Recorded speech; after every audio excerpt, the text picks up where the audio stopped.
এখন আমি যে যখন সার্ভিস সেন্টারে গিয়েছি, আমি তো সার্ভিস সেন্টারে গিয়েছিলাম, একটু সমস্যা হচ্ছিল স্টার্ট দেওয়া নিয়ে, সমস্যা যেটা হচ্ছিল। তো সার্ভিস সেন্টারে যাওয়ার পরে বুঝলাম যে ব্যাটারির সমস্যা।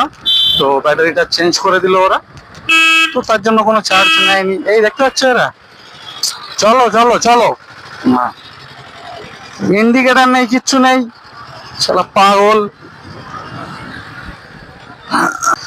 এই হচ্ছে অটোওয়ালা, এদের রাস্তায় বেরোলে দেখতেই পাবে একটা একটা করে নমুনা, ঠিক আছে, এরকম থাকবে।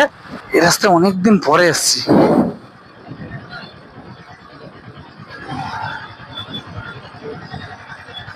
এই ব্রিজটা তো ব্যারিকেড ব্যারিকেড ছিল না, না আগে টোটো যেত তো, হ্যাঁ টোটো যেত। এই মাঠগুলোতে হয়, এপার এপার দিয়েও যাওয়া যায়। তো এই পার